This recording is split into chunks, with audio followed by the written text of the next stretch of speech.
Bom dia a todos. Sejam bem-vindos ao 5º Fórum de Governança no Sistema de Justiça, evento virtual realizado em parceria pelo Supremo Tribunal Federal e pela Rede Governança Brasil. Este evento encerra um primeiro ciclo de ações iniciadas durante a presidência do ministro Luiz Fux, em que foram discutidas formas de ampliar e melhorar a governança entre órgãos para trazer benefícios à sociedade e definir uma proposta de governança colaborativa no sistema de justiça. Ao longo do dia de hoje, ouviremos a palavra de especialistas em temas voltados às melhores práticas de gestão e debates sobre os desafios e ferramentas que podem auxiliar na implementação de uma boa política de governança. Na palestra de abertura, ouviremos exposições do Dr. Edmundo Veras, diretor-geral do Supremo Tribunal Federal, e do professor Luiz Antônio Peixoto Vale, presidente do Conselho de Administração da Rede Governança Brasil. O Dr. Edmundo Veras é graduado em Sistemas de Informação, mestre em Gestão do Conhecimento e de Tecnologia da Informação e possui 2 títulos de MBA, um em Engenharia de Software com ênfase em projetos e outro em Governança de TI. Bacharelando em Direito, atuou como instrutor em treinamentos fechados para instituições nacionais de médio e grande porte nas áreas de Governança de TI, Gestão de TI, Gerenciamento de Serviços de TI e Gestão de Projetos. É servidor de carreira do Supremo Tribunal Federal, especializado na área de TI desde 2005, período em que ocupou por 3 vezes o posto de secretário de Tecnologia da Informação, cargo responsável pela condução das políticas e dos investimentos em TI da instituição. Com a palavra, o diretor-geral do Supremo Tribunal Federal, Dr. Edmundo Veras. Obrigado, querido.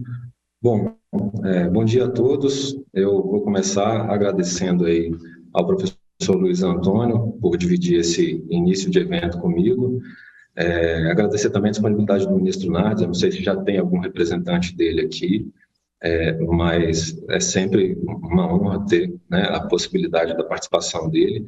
E, em nome do ministro Nardes, cumprimentar todos os demais palestrantes. Quero também agradecer a presença dos colegas da Rede Governança Brasil e dos servidores e colaboradores do Supremo. Eu acabei vindo parar aqui, né, de última hora. A gente teve um problema com o Pedro, que ia fazer a abertura do evento, e aí, conversando com o Pedro sobre o que a gente achava relevante compartilhar com vocês, veio a ideia da gente contar um pouquinho sobre como se deu a escolha do tema governança para compor o norte da gestão, né? Só para contar para vocês, a gente vem num desafio aí de muitos anos de tentar fazer uma adequação dos modelos de planejamento estratégico às características, né, aos aspectos culturais, vamos dizer assim, de cultura organizacional do Supremo. E nessa última gestão, eu acho que na versão mais aprimorada que já teve até hoje, resolveu dividir o modelo de planejamento estratégico em 2 grandes partes. A gente tem um plano de longo prazo, né, que apresenta temáticas relevantes que os ministros entendem que devem ser objeto de consideração por parte das presidências que vão acontecer ao longo desse período, mas cada presidência pega aquela inspiração representada por aqueles temas. O ministro depois deve explicar isso com mais clareza, mas é só para dar uma pincelada nesse momento que a gente viveu. Então, o ministro que está na presidência, de olho naquela temática que foi fechada lá nesse plano de mais longo prazo, fecha o plano estratégico da gestão dele. E na gestão do ministro Fux, a gente selecionou, né, 2 pontos principais que configuraram lá o que a gente chamou de norte da gestão, de norte verdadeiro, né? Então, ficou com uma frase curta que é vocação constitucional. Então, a ideia é fazer com que o Supremo se concentre naquilo que é a essência da atuação dele, segundo a Constituição, e a outra metade da frase fala de governança com eficiência. E aí, para contar para vocês um pouquinho, né, dessa escolha da governança com eficiência, teve até um debate se esse com eficiência fazia sentido ou não, mas eu acho que é legal compartilhar com vocês. A coisa aconteceu mais ou menos assim. A gente, discutindo lá no início da gestão, falou um pouco sobre o que seria uma versão, uma aplicação prática, né, da teoria da agência, que deu base para toda essa história da governança lá fora, no serviço público, no sentido de que o Supremo foi criado, né, por uma vontade né, dos cidadãos, da sociedade, representada ali por meio da Constituinte, e que agora a gente precisava de tentar colocar para funcionar dentro do Supremo mecanismos que procurassem aproximar as decisões tomadas pela administração do Supremo daquilo que é a vontade original lá do povo quando foi pensado o Supremo na Constituição, né? Então, o grande desafio era assim, aquela época a gente não tinha clareza de quais mecanismos, mas a gente tinha a sensibilidade de que esse tema merecia relevância, merecia importância dentro do tribunal, e que a gente deveria colocar os nossos esforços em cima da ideia de pensar como dar alguns passos em relação à governança lá dentro, para melhorar a forma como a gente acompanha a eficiência dentro do tribunal, toma as decisões a respeito da aplicação dos recursos, para que a gente fizesse isso sempre em prol da sociedade, dos cidadãos, dos jurisdicionados, e não em razão da vontade de grupos mais representativos ou mais poderosos ou mais influentes, né? Eu acho que é um desafio da administração pública como um todo, na verdade, se a gente for parar para pensar, de qualquer organização que é administrada por representantes, né, dos seus proprietários, dos seus reais titulares, vamos pensar assim. Então, naquela época, a gente reconheceu a relevância desse tema, a gente tinha participado de versões anteriores do questionário de governança do TCU, do IGOV, do índice de governança do TCU, então existia uma percepção de que havia um espaço grande para se melhorar ali dentro, e também existia ali um relato, né, de alguns integrantes da administração a respeito de situações, ocasiões que a gente já tinha passado, em que a gente percebia que se a gente tivesse um modelo de governança mais forte, a gente teria mais facilidade na tomada daquelas decisões, né? Um desses representantes era eu, então não dá para não falar, porque como ex-dirigente da área de TI em 4 gestões do tribunal, eu tinha uma experiência prática da dificuldade de lidar com a tomada de decisões em cenários de restrição de recursos, né? Enquanto a gente tem, muitas vezes, em muitos órgãos, uma facilidade, porque os recursos orçamentários são muito grandes, eu acho que até 2016, até antes da emenda 95, essa foi uma realidade da maior parte dos órgãos. Na TI, mesmo com recursos orçamentários e financeiros disponíveis, a gente sempre enfrentou o problema porque a gente tinha uma restrição de recursos no que se refere aos servidores da área de TI. Então, por mais que a gente aplicasse, né, os recursos orçamentários disponíveis, a gente sempre tinha um gargalo, porque a gente não podia perder o domínio, o conhecimento daquilo que é negócio central principal do tribunal, permitindo que as áreas demandantes dos sistemas tivessem um contato direto com empresas terceirizadas que constroem sistemas. A gente tinha experiências passadas em que isso aconteceu e a gente teve prejuízos muito sérios. Então, a gente resolveu que a parte mais operacional da construção de sistemas e da evolução de sistemas se daria por meio de contratos de terceirização, mas que a inteligência do negócio, a parte em que as pessoas têm que entender como funciona e, enfim, fazer essa intermediação, ficaria com os servidores do tribunal. Então, mesmo antes da emenda, quando a gente não enfrentava uma restrição de recursos orçamentários, a gente tinha que lidar com essa restrição de recursos humanos ali na área de TI. Então, há muito tempo, a gente precisava de falar em priorização de demandas, né, em modelos mais adequados para que o tribunal se reunisse diante de todas as demandas apresentadas por todas as áreas do tribunal e aplicasse critérios adequados para a seleção, né, daquilo no que a gente deveria investir.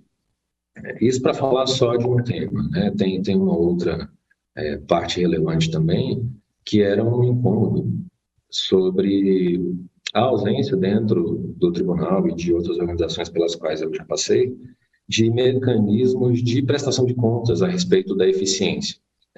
Eu acho que depois, nos debates, a gente pode explorar mais isso, mas eu tenho uma percepção, com base em alguns órgãos, né, com os quais eu já lidei, de que existe uma fragilidade, né, nos órgãos quando a gente trata da prestação de contas a respeito da eficiência das áreas que integram cada órgão desse, né? Então, eu acho que esses dois pontos, a restrição de recursos e a falta desses mecanismos, né, de um sistema de prestação de contas que permita a gente conhecer a real eficiência de cada área dentro de uma organização, eram os dois pontos que me incomodavam muito naquele momento. E aí, diante de todo esse debate, a gente pensou que para tentar trabalhar uma parte que não fosse a parte judicial, esse tema governança, ele fosse objeto de preocupação de investimento nosso ao longo desses 2 anos, ajudaria o tribunal a amadurecer, a melhorar em termos gerenciais, em termos de governança e de gestão, né? E aí a gente selecionou esse tema e eu não vou me avançar a respeito do que veio depois, porque é exatamente o objeto da apresentação do Vinícius, então ele vai mostrar para a gente depois como é que isso foi desdobrado, e o Fred também depois vai mostrar alguns produtos que foram gerados, né, coisas que resultaram dessa preocupação inicial. Então, se eu avançar, eu vou acabar entrando aí na apresentação deles. Eu queria só compartilhar com vocês também mais uma coisa pequenininha, assim, mas que é extremamente relevante, que foi o investimento que a gente fez no que a gente chamou de modelo de gestão operacional. Cientes de que, para a gente ter uma governança adequada, a gente precisa de ter um chão para pisar, a gente precisa ter algum grau de maturidade na parte gerencial, né, que permita a gente identificar e acompanhar indicadores, conhecer melhor os processos, ter um sistema de follow-up a respeito do andamento das coisas. A gente resolveu investir um pouco no que a gente chamou de modelo de gestão operacional. A gente restringiu o escopo à gestão operacional porque a parte de gestão estratégica já era objeto de investimentos e desenvolvimento ao longo dos últimos anos e estava sendo bem cuidada lá com a Secretaria de Gestão Estratégica, atualmente dirigida pelo Vinícius Porto, que vai palestrar mais para frente. Mas essa parte de gestão operacional ainda era, na nossa opinião, e ainda é, porque a gente só deu alguns passos, né? Objeto de preocupação e era necessário desenvolver. Então, junto com a Andréia, que também é integrante da Rede Governança Brasil e é assessora-chefe de uma assessoria que a gente chama de assessoria de apoio gerencial, a gente procurou tentar estimular o desenvolvimento dentro do tribunal de um modelo de gestão operacional que procurasse estruturar um pouco melhor como a gente acompanha a produtividade das unidades operacionais do tribunal, das secretarias do tribunal, e a gente encarou o desafio de tentar chegar até o nível da produtividade individual dos servidores. A ideia da gente é que já não dá mais para a gente falar em disponibilidade do servidor por faixas de horário, né, que é o conceito do ponto eletrônico, das folhas de ponto, mas sim a gente precisa passar para um novo modelo, principalmente a fim de viabilizar esses novos formatos de trabalho, né, com pessoas trabalhando de casa, pessoas trabalhando no tribunal, pessoas trabalhando remotamente. Então, a gente resolveu encarar esse desafio de tentar chegar até o nível da produtividade individual. E aí, contando muito rapidamente para vocês, a gente se apoiou num conceito que também já foi muito explorado pela área de tecnologia da informação, que é o conceito de serviços, né? E aí tudo partiu da identificação dos serviços oferecidos ou dos serviços prestados por cada área do tribunal.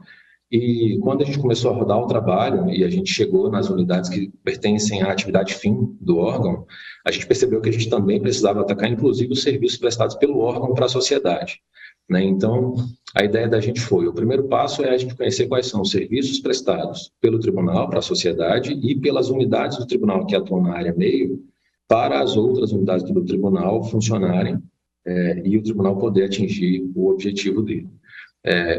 Conhecidos os serviços prestados pelo tribunal, a gente desceu um nível e foi avaliar quais são os processos de trabalho que têm que ser operacionalizados dentro do tribunal para que esses serviços possam ser prestados.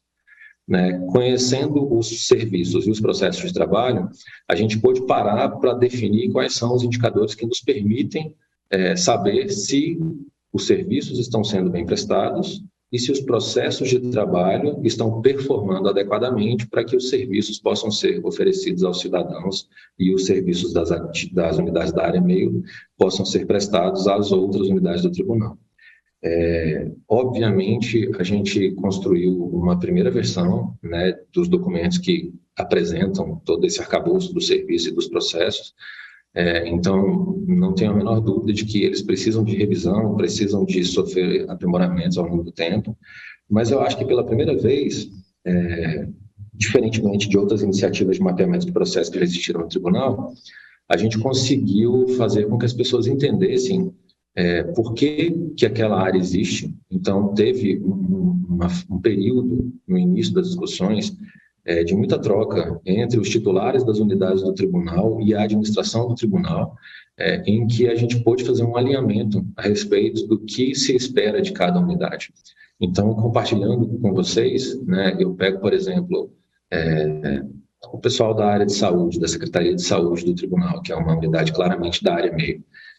Quando a gente se sentou, a gente pôde discutir, né, o tribunal como uma organização que contratou, entre aspas, né, numa metáfora que a gente usou, uma outra empresa ou organização para prestar serviços de saúde, espera o quê desse contrato, né? Por que aquela área de saúde existe? Né? E aí a gente, por exemplo, no caso deles, concluiu que uma das expectativas que se tem a respeito da área de saúde do tribunal é que ela nos ajude no controle do absenteísmo, né, no cuidado com a saúde dos servidores, para que a gente reduza o percentual de absenteísmo. E aí, a partir disso, a gente consegue parar e pensar, tá, então vamos pensar em quais indicadores que a gente pode adotar para ver se isso está acontecendo. Né? E, por sua vez, em quais são os processos de trabalho que tem que existir lá dentro da Secretaria de Saúde para que esse serviço e esse objetivo possa ser alcançado. Então, foi muito rico desde o início, porque nos permitiu fazer esse alinhamento de expectativas a respeito do que a administração espera das áreas e para que as áreas pudessem, né, ter mais clareza a respeito de qual é o papel delas dentro do tribunal. E isso, da mesma maneira que eu estou citando um exemplo para uma unidade da área meio, aconteceu com as unidades da área fim. Só que o grau de maturidade é baixo, como eu estou falando, a gente ainda vai ter que passar por muitas revisões disso. Então, nessas primeiras versões, a gente colocou os indicadores que a gente consegue medir com o nível de maturidade que a gente tem hoje, com o tipo de ferramental que a gente tem disponível hoje.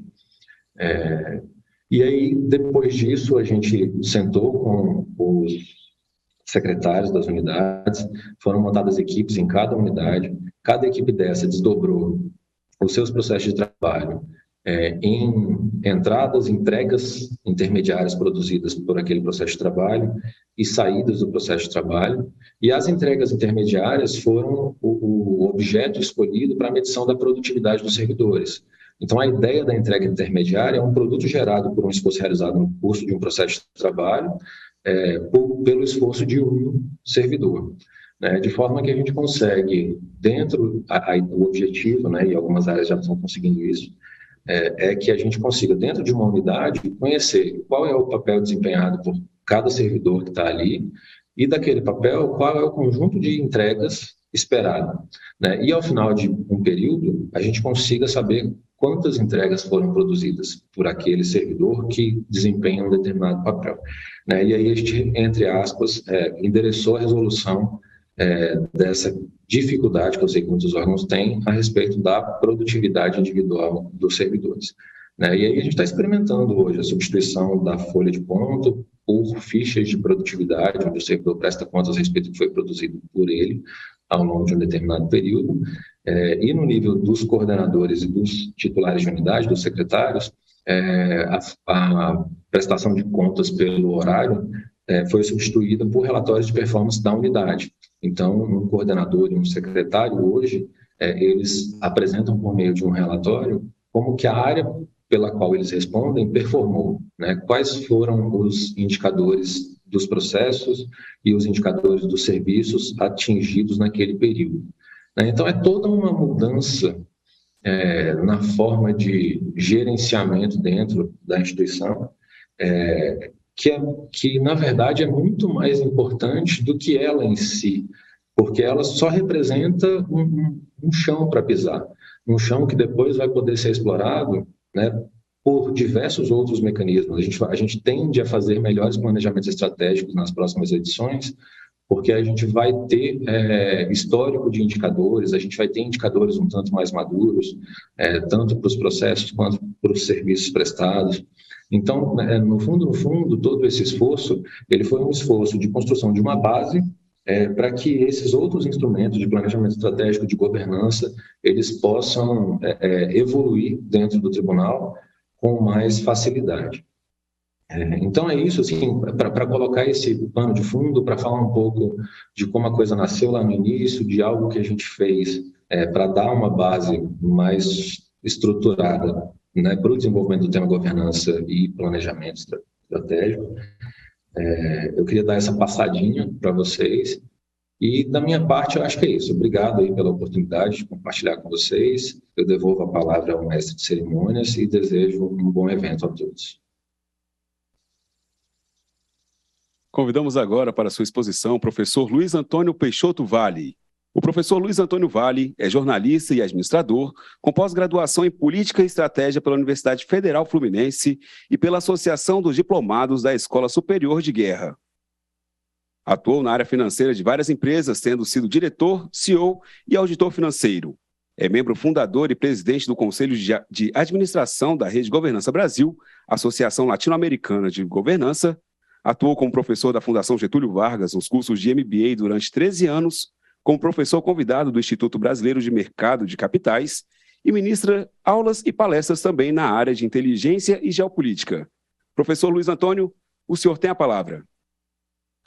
Muito obrigado a você por me passar a palavra, obrigado a todos que nos ouvem e veem. Eu cumprimento o diretor-geral do STF, Edmundo Veras, e em seu nome, cumprimento a todos os colaboradores que tornaram realidade este 5º Fórum Governança no Sistema de Justiça. Eu estou aqui representando a RGB, a Alagov, e manifesto a nossa satisfação nessa parceria com o Supremo Tribunal Federal. Em nome da RGB e do nosso embaixador da rede, ministro Augusto Nardes, eu cumprimento a todos que nos ouvem e veem. Nesse momento, nesse fórum que estamos participando, 2 palavras me vêm à mente. A primeira, governança, e a segunda, justiça. A prática da justiça de forma igual a todos é um marco civilizatório. A ausência de justiça é barbárie, é desordem, é falta de civilização. Mas para chegarmos a uma justiça eficiente e eficaz, precisamos de um método de gestão, de um governo das ações, e é aí que entra a governança. Segundo o Banco Mundial, governança é a maneira pela qual o poder é exercido na administração dos recursos sociais e econômicos de um país, visando o desenvolvimento e a capacidade dos governos de planejar, formular e programar políticas e cumprir funções. Vejam, então, como é importante a governança no que tange à gestão dos recursos públicos e também mesmo dos recursos privados nas corporações privadas. Assim fica claro que a governança é vital para atingirmos o sucesso da gestão e, desta forma, antes de tudo, distribuir justiça a todos de forma igual. A governança ela está alicerçada em um tripé. É a estratégia, os controles e líderes. Eles são, esse tripé, a base da governança. Estratégia nós podemos construir, podemos planejar. O diretor comentou sobre planejamento estratégico. Planejamento estratégico gera uma estratégia, gera objetivos e planos de ação. Controles podem ser implantados, controles internos. Você pode criar excelentes sistemas de controle e métricas para medir a gestão. Mas se nós não tivermos líderes engajados, líderes que tenham realmente comprado a ideia de implantar a governança, dificilmente tudo isso vai funcionar. Porque sem o engajamento de líderes comprometidos, não se implementa a governança. E essa é a característica principal daquelas organizações que conseguiram implantar de forma eficiente e eficaz a governança. Líderes comprometidos, líderes que entenderam a ideia e efetivamente se engajaram no processo de implementação da governança. Portanto, é essencial que eles estejam, os líderes, convictos da necessidade de implementá-la. Quanto mais imprevisível e conturbado o cenário, quanto mais imprevisível o cenário mundial, mais o mundo precisa de governança. Muitas vezes as pessoas dizem assim, mas está tudo muito imprevisível. Ótimo. Então, mais necessário planejamento estratégico, mais necessário estratégias, mais necessários controles, mais necessários líderes engajados.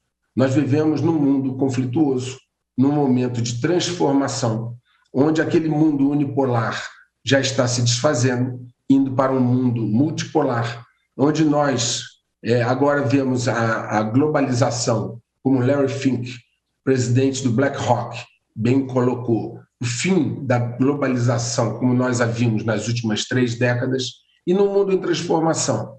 Nós precisamos, antes de tudo, estar centrados, ter um planejamento, ter um norte, ter uma governança bem implantada que nos guie como se numa tempestade em meio a um mar revolto, com um norte, para que nós possamos navegar num sentido e numa direção que nós nos sintamos seguros. Naturalmente, é um mundo em transformação que trará muitas novidades.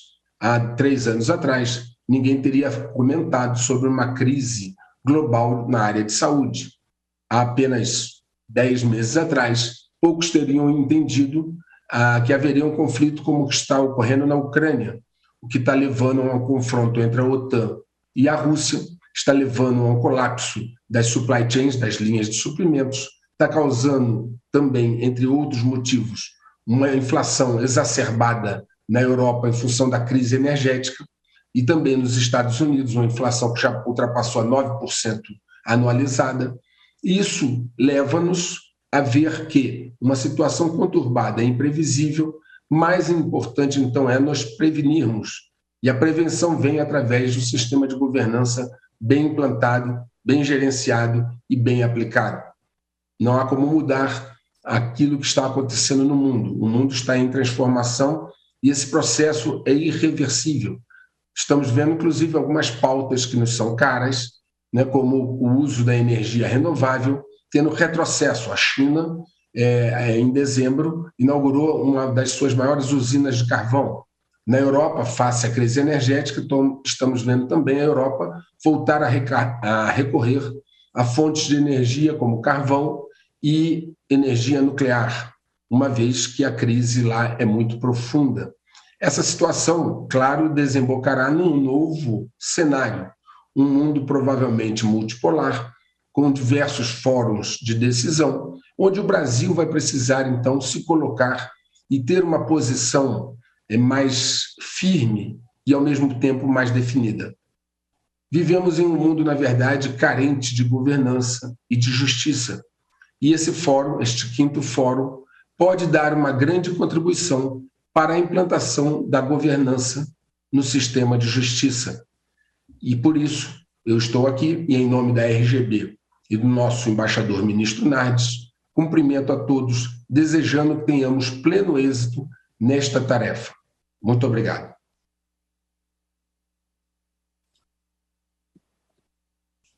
Para apresentar o sistema de governança do Supremo Tribunal Federal, ouviremos a exposição do Dr. Frederico Lobo de Oliveira, que dividirá o tempo da sua palestra com o Dr. Vinícius Nascimento Porto. O Dr. Frederico Lobo é bacharel em Direito, com pós-graduação em Processo Civil, ocupou o cargo do secretário-geral da Agência Nacional de Energia Elétrica, atuou como assessor-chefe da Assessoria de Administração do Supremo Tribunal Federal, onde atualmente exerce o cargo de assessor-chefe da Assessoria de Apoio à Governança e Conformidade. E o doutor Vinícius Porto é graduado pela Universidade Católica de Brasília em Ciências da Computação e possui MBA em Governança em Tecnologia da Informação. Analista judiciário do Supremo Tribunal Federal desde 2008, Atualmente ocupa o cargo de secretário de Gestão Estratégica do Tribunal. Doutor Vinícius, por gentileza, o senhor tem a palavra. Bom dia, saúdo a todos, saúdo aí os representantes do RGB, né, Rede Governança, o Edmundo, Fred, os colegas do tribunal. Eu vou compartilhar minha tela, ok? Para a gente começar aqui uma apresentação. E vou aproveitar, pessoal, para ressaltar aqui que o que eu vou falar é em relação a um case, né? Uma experiência nossa em relação à governança dentro do planejamento estratégico do STF, nessa parceria que foi estabelecida entre a Assessoria de Apoio à Governança e Conformidade, que o Fred é o assessor, e a Secretaria de Gestão Estratégica. Então, assim, é a nossa visão aqui, a nossa experiência, a SIGE conduziu esse processo de desdobramento dessa estratégia e execução dos programas e projetos. E então é a nossa visão. Os colegas aí da STF, se eu der algum deslize, me perdoem, né? Mas que eu acho que o mais importante aqui são as dinâmicas, a prática e a experiência e os aprendizados que a gente teve ao longo do caminho. Eu vou passando aqui então. Então, a ideia é que a gente faça um breve histórico, vou falar do processo de transição, está muito na fala que o Edmundo fez anteriormente, o modelo de gestão da estratégia, para então a gente começar a falar da governança, como que a gente desdobrou isso aqui no nosso modelo de gestão da estratégia, né? Então, o histórico de governança que a gente conseguiu levantar aqui, o mais importante e relevante para a gente, data de 2018, onde a gente tinha a temática de governança sendo tratada em vários lugares do tribunal, né? Então, você tinha assessoria de administração aqui, que é a ADM, focada em organização administrativa, normas, prestação de contas junto ao TCU, você tinha um núcleo de gestão integrada das contratações, com esse foco em contratação, né? Com projetos, riscos, controles, monitoramento das contratações. A gente também tinha a questão da governança numa área de apoio à governança da STI, com o PDTI, elaboração de um framework, né, de governança de TI, projetos, processos, riscos e conformidade sendo tratado no escopo da TI. Então, as coisas assim bem fragmentadas mesmo. E a Secretaria de Gestão Estratégica com foco nesses 4 eixos, né, que é estratégia, projetos estratégicos, riscos, processos e qualidade. Bom, em 2019, é bem relevante ressaltar a publicação da Resolução 638, e que instituiu 4 políticas, né, que são esses eixos aí que a SGE passou a assessorar, então, o tribunal na implementação, no monitoramento, na aplicação dessas políticas no tribunal, que é a política de gestão da estratégia, de processo de trabalhos, riscos, programas e projetos. Pois bem, aí a gente evolui então para a transição, né, do ministro Toffoli, lá em 2020, para o ministro Luiz Fux. E aí está muito no que o Edmundo trouxe, né, durante a fase de transição, a nova gestão já vinha já com as coisas já meio que encaminhadas para algumas mudanças relevantes no que diz respeito à governança no tribunal. E uma delas foi estabelecer um novo modelo de gestão da estratégia, né? E aqui eu chamo a atenção que a gente usou como referência para um novo modelo o Roshin-Kanri e o pensamento A3, que são métodos Lean, né? O Roshin-Kanri, ele significa uma direção e a administração dessa direção, ou seja, não só fazer as coisas do jeito certo, mas fazer a coisa certa acontecer. Né? E o pensamento A3 que estrutura problemas e oportunidades de melhoria em planos de ação para que a gente consiga alcançar as melhorias desejadas. Então, lá em tempo de transição, a gestão que chegava já veio com o norte, vocação constitucional e governança com eficiência, que o Edmundo salientou bem. E aí, as áreas, então, principalmente as áreas relacionadas aos mecanismos de governança, claro que outras unidades também trabalharam em planos de implementação. Esses planos de implementação era onde a unidade diria como elas se organizariam, quais seriam os objetivos e as iniciativas dela para a gestão 2020-2022 do ministro Fux, e aí para que fosse validada para a gestão que estava chegando, né? Então eu vou falar especificamente das 3 principais áreas aqui para o nosso caso que a gente vai avaliar hoje, né? Então, que é o quê? Assessoria de apoio à governança, que tinha como missão, né, o foco na governança corporativa, né, dentre outras coisas. A Secretaria de Gestão Estratégica, que passou a priorizar os seus recursos para gerenciar a estratégia do tribunal. E muito importante, quando a gente fala que adaptou o método Ruxin-Canry ao nosso modelo, que aí é uma adaptação mesmo no que coube, na nossa maturidade, no nosso contexto, que é bem importante salientar que essa gestão da estratégia é com promoção de alinhamento e engajamento entre as unidades, conforme o professor acabou de comentar, né? É preciso engajar tanto os líderes quanto os executores, né? Comprometimento. Então, isso é muito forte no nosso modelo de gestão da estratégia que a gente implantou agora nessa gestão. E a assessoria de apoio gerencial, como bem disse o Edmundo, que veio com uma missão de implantar uma cultura orientada à geração de valor, muito forte aí no modelo de gestão operacional, né? Então, essas 3 áreas são as principais envolvidas aqui, segundo a nossa visão. Então, resumindo aqui o escopo de atuação dessas áreas, que é a AGC, né, que é a Assessoria de Governança, principalmente no sistema de governança, que é bem um resumo mesmo, tá? Só para a gente dar uma passada, é o sistema de governança, é coordenar a comissão de ética, promover análise de conformidade e prestação de contas, a ESG é na gestão da estratégia, focado nos projetos, em análise estatística e mudanças organizacionais, e a APG na gestão de processos, riscos e o modelo de gestão operacional, só para fazer uma contextualização com vocês. Bom, aí o modelo de gestão da estratégia, como o Edmundo colocou, ele então traz a quebra, né? A gente tem um planejamento estratégico de longo prazo, que no nosso caso, o que está vigente é de 5 anos, né? 2021, 2025, e ele traz a missão, ele traz a visão de futuro, né, traz valores e temas estratégicos. Esses temas estratégicos é que orientam os planos estratégicos da gestão. Esse plano de longo prazo, cabe ressaltar aqui, ele é aprovado pelos ministros em sessão administrativa. Ele é mais perene, mais estável, né? Então, esses temas estratégicos, ele tem um viés mais de longo prazo mesmo. E aí vem, então, o plano estratégico da gestão de até 2 anos, que é o prazo que a gente tem de gestão no tribunal. Aqui a gente busca equacionar a questão da mudança de gestão e engajamento desses líderes que estão chegando na estratégia. Então, a gente traz o norte da gestão, que no caso foi a vocação constitucional e governança eficiente, e esse norte da gestão, ele serve de bússola para o tribunal, né, e orienta a priorização de iniciativas e projetos e ações no STF, não só os estratégicos, mas todo o resto, né, todo o resto no bom sentido, né, que tudo que é relevante no tribunal, mesmo que não seja estratégico, está orientado a esse norte da gestão. Os objetivos estratégicos que o nosso modelo preconiza que seja um número reduzido, né? Assim, a gente tratando os recursos que são limitados, como o Edmundo colocou lá, a gente precisa ter um plano pé no chão, né? Com coisas que são realmente prioritárias para serem executadas, né? Com suas metas, seus indicadores, e a gente traz a figura das prioridades de melhoria, que são problemas, são propostas de melhoria que orientam o desdobramento desses objetivos estratégicos nas áreas do tribunal, né? E aí a gente tem, então, o último nível, que seriam os planos táticos e operacionais, que vão executar, quando for o caso, as prioridades de melhoria que vieram lá do desdobramento do plano estratégico da gestão. Tá? Então, isso aqui, rapidamente, é como a gente estruturou o nosso planejamento estratégico no nosso modelo que a gente implantou.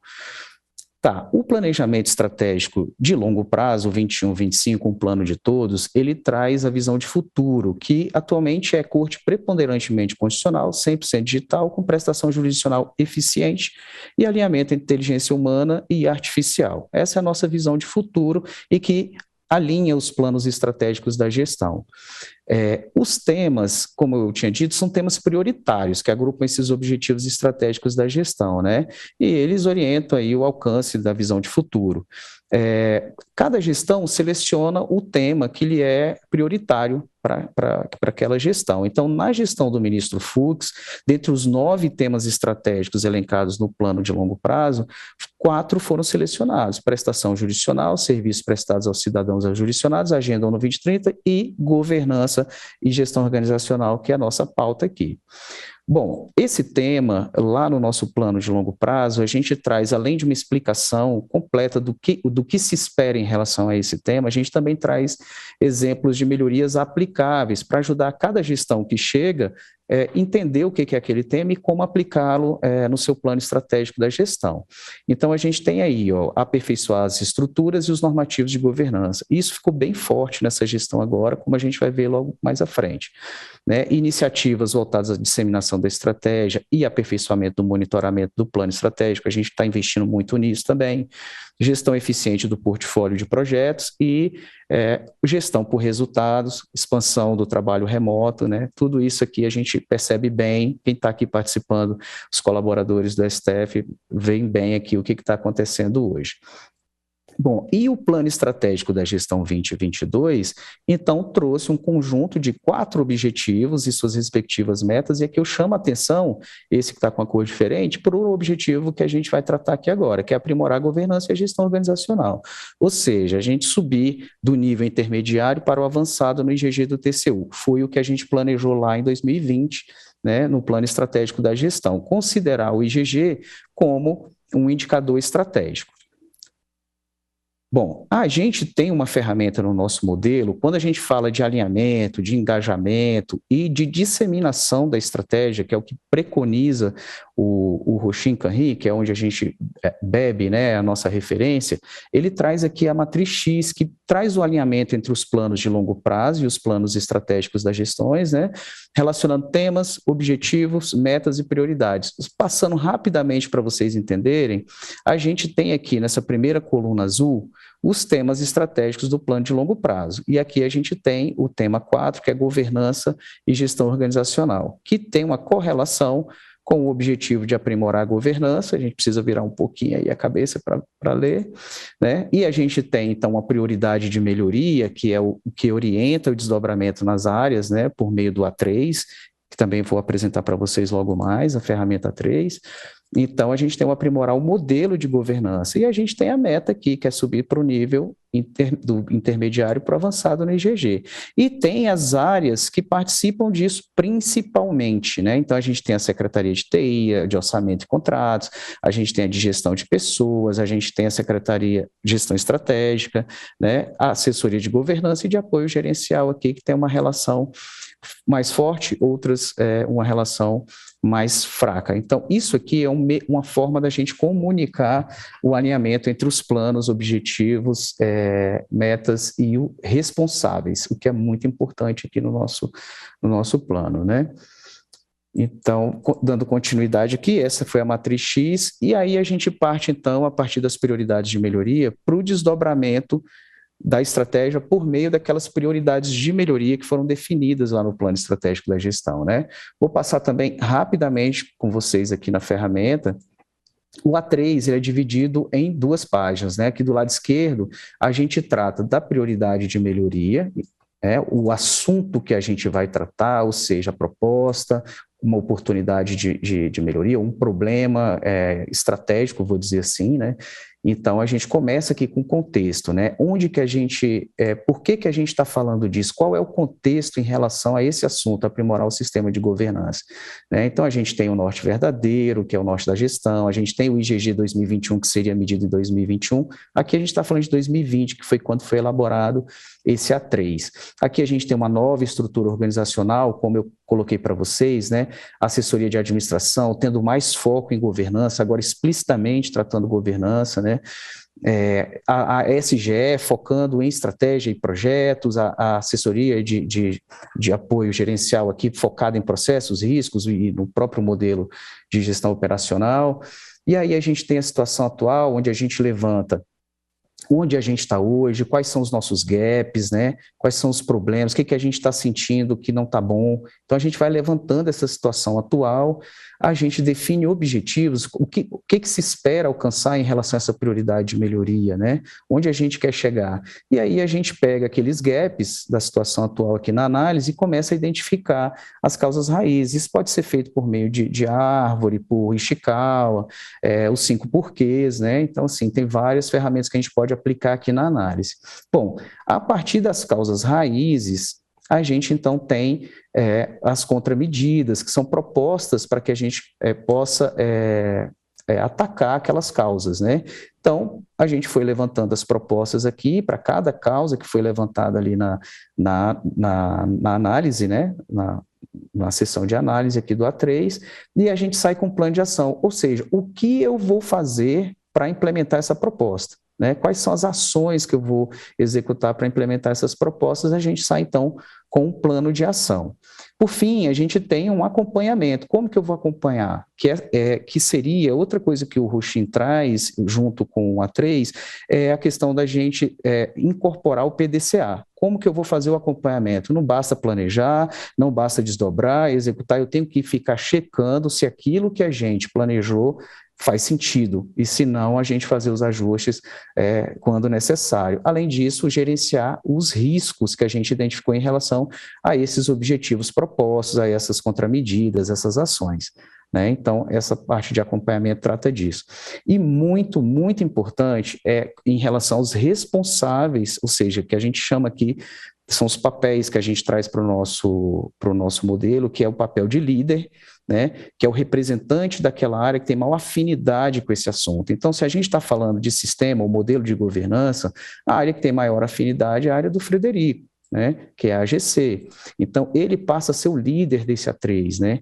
Então, ele está sempre junto na dinâmica, discutindo lá os problemas, os gaps, análise da causa raiz, contramedidas, e a gente tem um grupo de trabalho que participa também, que também que atuam em várias áreas e que têm afinidade com aquilo e que são pessoas-chave em relação a essa prioridade de melhoria. Isso é muito importante para que o trabalho alcance os seus objetivos. Esse aqui é o que a gente chama de A3-mãe, né? É o A3 estratégico, ele está no nível estratégico. Então, primeiro, a gente começa falando do sistema de governança. Isso é uma coisa. Mas a gente tem uma meta de sair do índice intermediário do IgG para o avançado. Então, a gente precisou desdobrar esse A3 no que a gente chama de A3 filho, que aí sim vai tratar, então, da prioridade de melhoria de como estruturar o IgG no STF. E aí eu sigo a mesma lógica, com contexto, por que eu estou falando disso, a situação atual em relação ao IgG, quais são os objetivos, né? Ou seja, quais são as metas, quais são os resultados que a gente espera em relação a esse A3, essa prioridade de melhoria, a análise de causa raiz, contramedidas, plano de ação para desdobrar esse IgG e como a gente vai acompanhar esse A3 do IgG, que mais uma vez o líder foi a AGC com o Frederico e teve participação de várias áreas, a Andréia, né, da AGC, a Karine na época e o Fábio da AGC também, a equipe da SGE e outros participantes, aqui são os principais. Então, isso aqui é a estrutura do A3 que serve para a gente desdobrar a estratégia, né? E aí, o que é importante, eu vou mostrar para vocês aqui também, é como a gente levantou os responsáveis quando a gente saiu do A3 lá do IgG, de estruturar o IgG, porque a gente precisa saber com quem a gente vai falar em relação ao IgG. Quando a gente fala do IgG, a gente está falando do questionário do TCU. Então, olhando para o questionário do TCU, para cada questão, qual é a área que lidera? Qual é o grupo de trabalho que participa da discussão dessa questão? E por aí vai. Então, a gente fez um levantamento para os 3 mecanismos de governança que compreende lá o IgG, e a gente levantou aqui as unidades que atuam, momento como líder, momento como grupo de trabalho, para que a gente pudesse, então, implementar as melhorias para a gente alcançar essa meta do intermediário para o avançado no IgG. Ok, bom, aí a gente então vai para o levantamento de governança que foi realizado agora em 2021 pelo próprio TCU, né? E aqui tem umas coisas bem interessantes.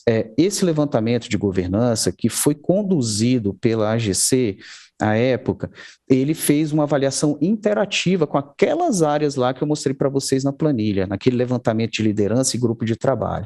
Foi uma avaliação interativa que teve ganhos de engajamento, de aprendizado e foi bem consistente. Vou passar rapidamente, assim, com o método, só para vocês entenderem como que foi. A gente usou aquela ferramenta, o Mentimeter, que permite que a gente faça uma votação interativa. Então, para cada questão, as unidades participantes, olha só, as unidades que participaram da avaliação lá do IgG, para esses 3 mecanismos, estratégia, controle e liderança, né, usar essa ferramenta, e que aí a gente teve, então, As pessoas foram respondendo iterativamente durante a semana.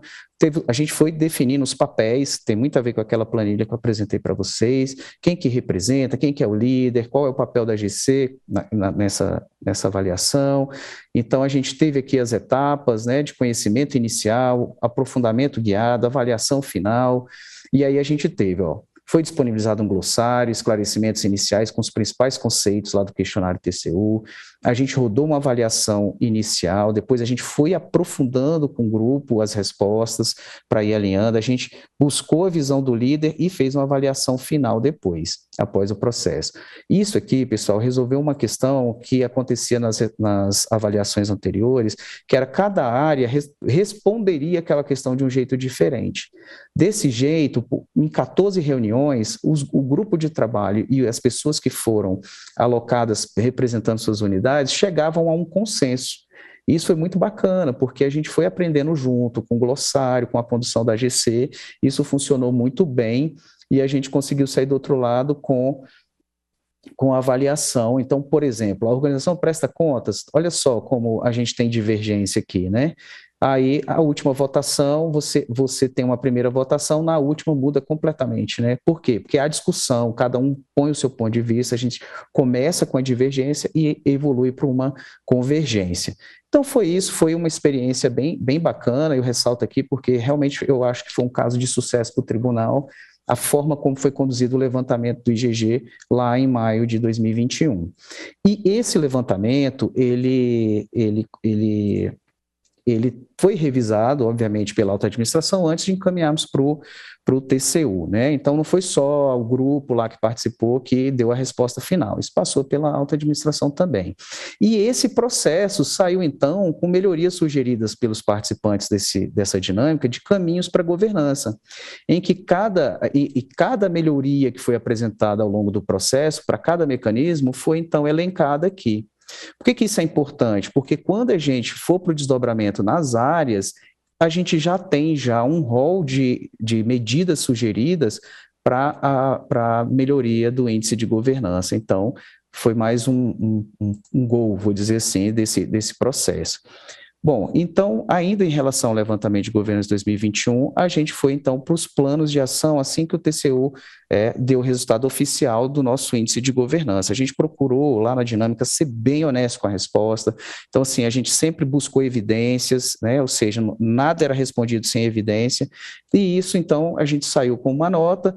A partir dos gaps que foram identificados por meio dessa nota, cada unidade foi instada a apresentar um plano de ação. O diretor-geral, então, encaminhou para cada unidade e a SGE e a AGC, então, em parceria, começaram a conduzir a elaboração de planos de ação, que ficaram nesse formato aqui, para vocês verem. Cada unidade apresentou um plano de ação relacionado a uma questão e o seu respectivo gap, com data de início, data fim, quem que é o responsável por cada item daquele, né, para que a gente conseguisse avançar no IGG.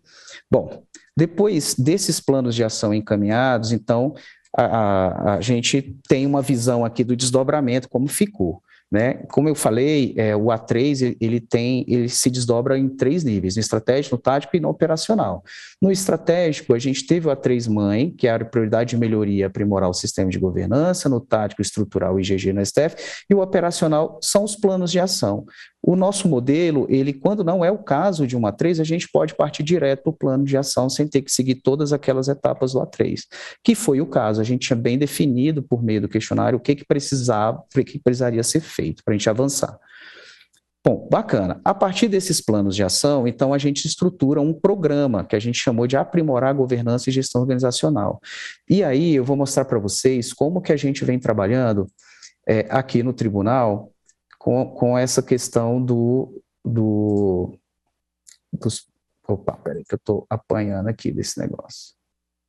Acho que agora vai. Aqui, ó, a gente tem um sistema que a gente chama de CIGEPRO. Né? O CIGEPRO é o Sistema de Gestão de Projetos Estratégicos, que a gente elaborou em parceria. Quem construiu foi a Assessoria de Apoio à Governança de TI, que tem uma equipe focada, né, em atuar nesse sistema. Então, a gente tem uma parceria muito boa com a TI em relação a isso. Então, é uma solução nossa, caseira, usando a plataforma do Gira, não sei se todos conhecem, né? Do Gira e do Confluence, que são da Atlassian, né? Então, a gente conseguiu customizar bem o Gira para atender a nossa necessidade de estruturação de projetos e programas. Então, o nosso programa Aprimorar o Sistema de Governança, ele tem uma iniciativa estratégica, né? Aqui está a nossa prioridade de melhoria bem colocada. A gente tem um progresso ao longo do tempo, à medida que os projetos vão avançando, a gente tem os pacotes de trabalho que são concluídos. Esse programa tem um conjunto de projetos e de ações que vão sendo concluídos e é dinâmico. À medida que as coisas vão acontecendo, sob coordenação do nosso escritório de gestão de projetos, a gente vai sensibilizando o progresso, o esforço e as entregas por meio dos pacotes. Então, vou pegar um exemplo para vocês, ó, o desdobramento do IGG, que a gente viu lá naquele A3, saiu do plano de ação do A3, está aqui, foi finalizado, foi concluído 100%, né, das entregas entregues. Aí a gente tem projetos relacionados ao índice de governança de pessoas, ao mecanismo de controle, ao mecanismo de liderança e o de estratégia, pessoas, novamente, gestão de TI, orçamento e contratações. Então, cada um tem aqui os seus pacotes de trabalho relacionados aos planos de ação e a gente vai conduzindo esse programa. Então, só um exemplo aqui para vocês verem, na estratégia, eu tenho 3 entregas, né? Eu tenho a entrega de aprimoramento da gestão de riscos, que roda lá com a APG, que tem esse foco, né, na gestão de risco tribunal. Eu tenho um aprimoramento da gestão da estratégia que roda comigo aqui na SGE, com a minha equipe. A gente já avançou aqui, então você pode ver aqui tem os resultados de cada coisa que a gente vai finalizando. Então, por exemplo, se eu pegar aqui a elaboração do modelo, do pacote de trabalho, eu vou apresentar aqui para vocês, ó, eu tenho um pacote de trabalho na nossa estrutura e eu tenho aqui, então, as tarefas que compõem esse pacote de trabalho. Eu fechei 2. Então, olha, esse aqui é o operacional, já é a equipe que está botando a mão na massa para ir concluindo os pacotes de trabalhos necessários para que a gente avance no IGG. Só para mostrar para vocês aqui como que a gente faz isso aqui, ó. A gente sai da estratégia, vai para o nível de programa, vai para o nível de projeto e vai para o nível de time. Foi isso que eu acabei de apresentar aqui para vocês. Bom, dando continuidade aqui, a gente também tem o relatório de desempenho que a gente apresenta dos nossos projetos e programas, tanto para a alta administração quanto para o comitê de gestão da estratégia, né? Então, aqui só um exemplo para vocês verem, eu já vou até pular lá para o programa de governança. Todo mês, esse programa ele é atualizado para a alta gestão, onde a gente reporta os fatos relevantes, né? A equipe lá de gestão de projetos faz esse levantamento, e aí vai reportando aqui os fatos relevantes para cada projeto que contempla o nosso programa de aprimoramento da governança. Então, é um exemplo. Além disso, a gente toca as reuniões de acompanhamento, né, assíncrona ou síncrona, a depender do contexto de cada unidade que está trabalhando aí no projeto.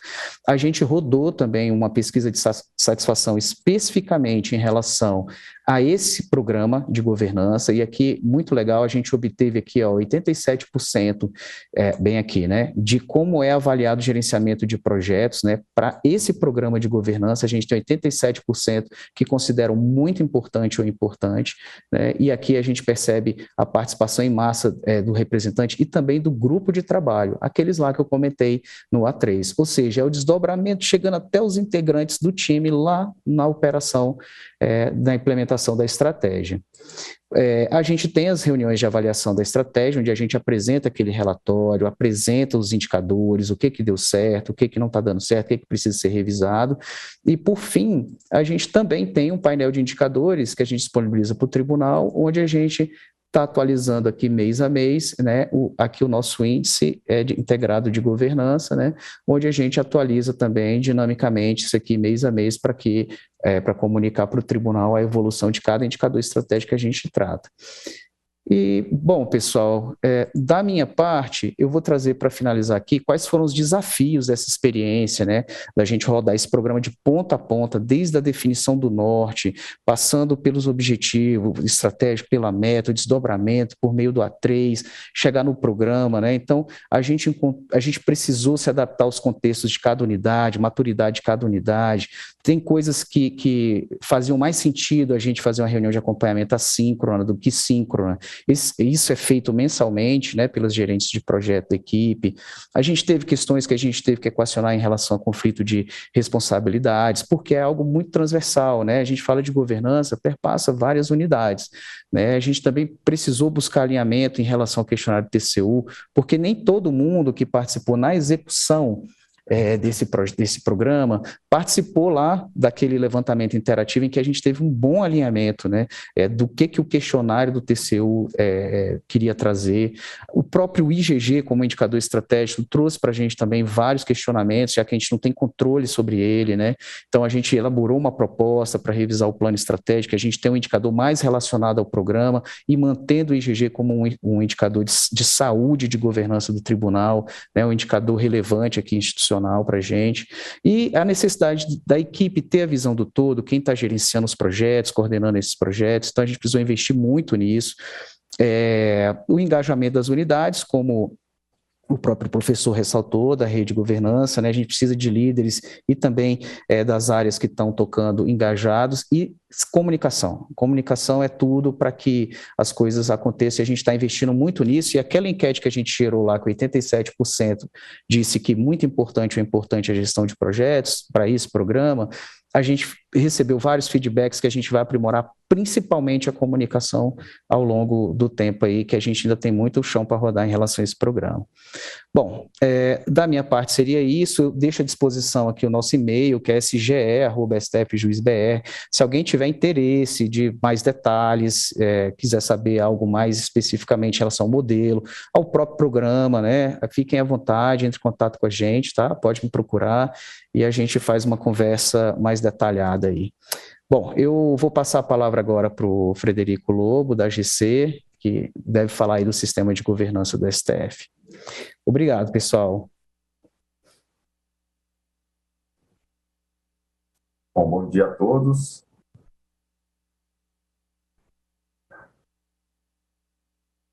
Bom dia a todos.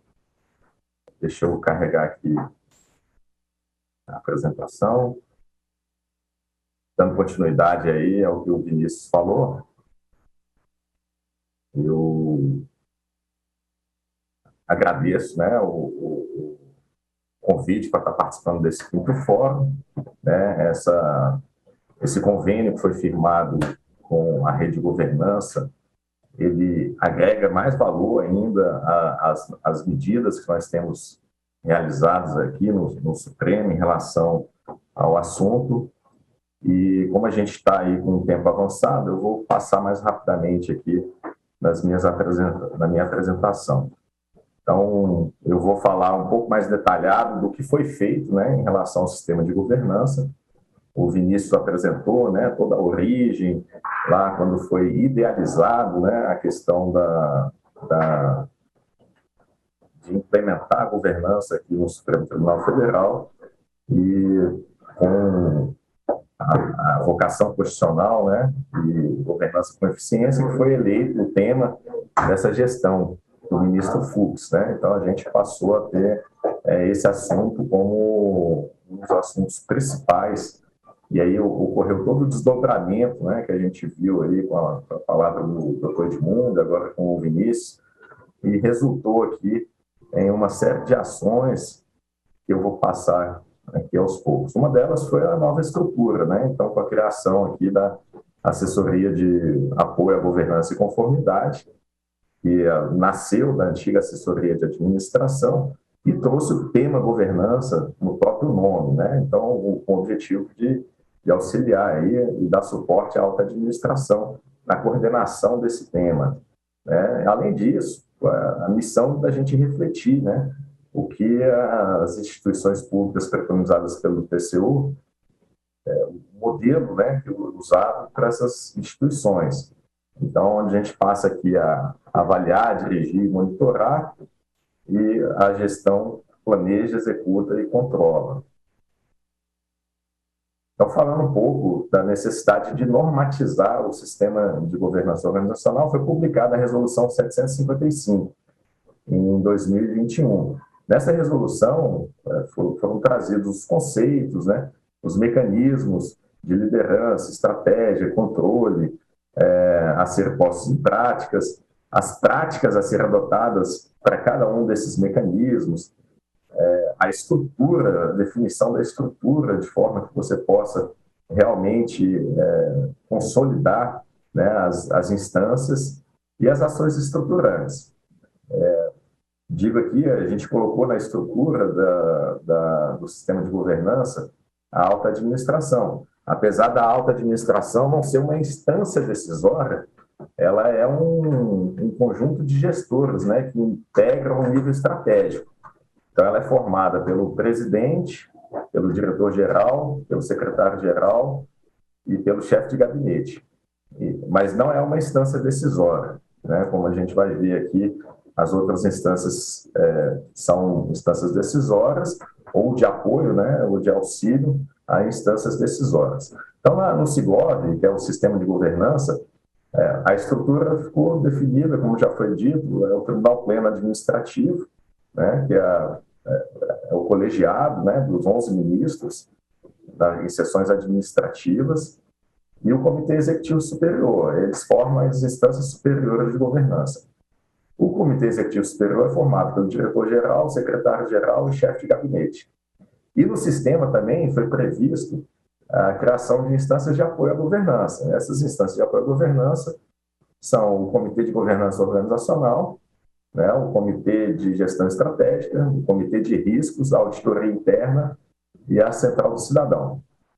Além disso, no SIGOV também foi previsto a possibilidade de criação ou recepção de instâncias de apoio temáticas, né, que seriam feitas por normas específicas.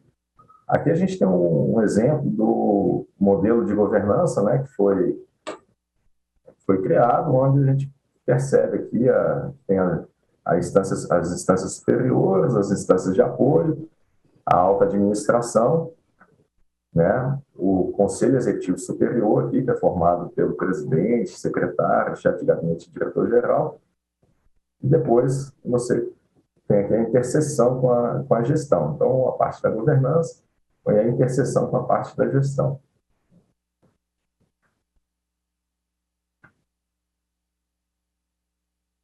O SIGOV também definiu as ações estruturantes. Então, ela foi o primeiro guarda-chuva do assunto governança organizacional no STF. E ela disse que, a partir da sua publicação, que haveriam ações estruturantes a serem realizadas, né? Como a elaboração da política organizacional, a criação de novas instâncias temáticas, né, de apoio à governança e elaboração e proposição de indicadores, além do levantamento dos riscos principais. Então, o SIGOV foi a norma guarda-chuva, onde ela trouxe, né, ao arcabouço normativo do STF a questão da governança organizacional. Logo após, foi publicada a Política de Governança, através da Resolução 780 de 2022. E na Política de Governança se trouxe os princípios e diretrizes, as funções de governança, os objetivos da política e as atribuições das instâncias superiores de apoio à governança.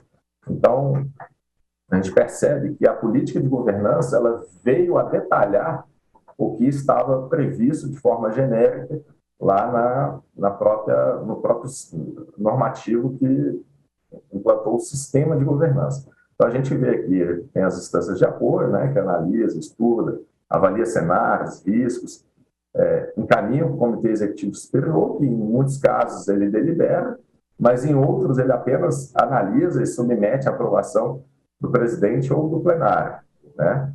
E o Tribunal Pleno Administrativo, como instância superior aqui de governança, a gente tem essa pirâmide onde a gente consegue concentrar aqui a posição das instâncias superiores de governança, das instâncias de apoio e os tipos de decisão que elas são submetidas. Aí, falando um pouco rapidamente aqui, tem o Tribunal Pleno, né? Então, onde tem algumas decisões importantes a serem tomadas, como aprova a missão, a visão, e os valores e os temas estratégicos, né? Então, isso já foi abordado pelo Vinícius. Aprova a organização administrativa, o orçamento anual, e projetos que envolvam maior impacto na prestação jurisdicional, tecnológica ou financeira.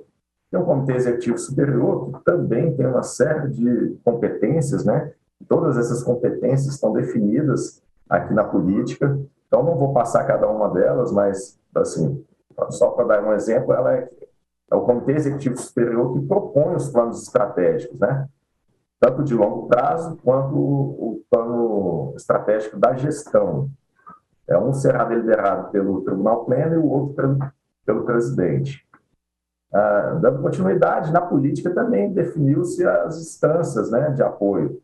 E aí a gente tem na política a previsão do Comitê de Governança Organizacional, do Comitê de Gestão Estratégica e do Comitê de Riscos. Além de recepcionar ou fomentar a criação de instâncias temáticas, né, de apoio. Aí eu cito como exemplo aqui que nesse período, desses 2 anos, foram criadas aqui instâncias temáticas de integridade, de transparência e prestação de contas, segurança da informação, privacidade e proteção de dados, sustentabilidade e acessibilidade e inclusão social das pessoas com deficiência.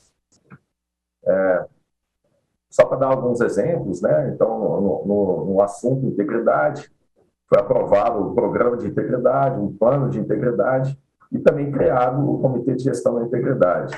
E alguns dos trabalhos que estão sendo realizados são propostas, né, de normativos que definam procedimentos e fluxos de apuração de denúncias, procedimento de consulta sobre situações de conflito de interesse, procedimentos e rotinas para a prevenção do nepotismo e responsabilização e levantamento dos riscos de integridade. Então, para cada um daqueles temas, daquelas temáticas que eu passei lá em cima, tem aqui um slide, né? Eu não vou passar por todos, mas onde você vê que nesses 2 anos muito se foi feito, né? Com a criação de políticas. Então, temos a política aqui de transparência, dados abertos, prestação de contas, com a instituição de um comitê de transparência e prestação de contas, e com algumas ações que já estão realizadas ou estão sendo realizadas, né? Como o programa Corte Aberta, né? Que vai ter uma palestra mais adiante falando do programa, inventário de dados do STF, matriz de priorização para abertura de dados, planos de dados abertos.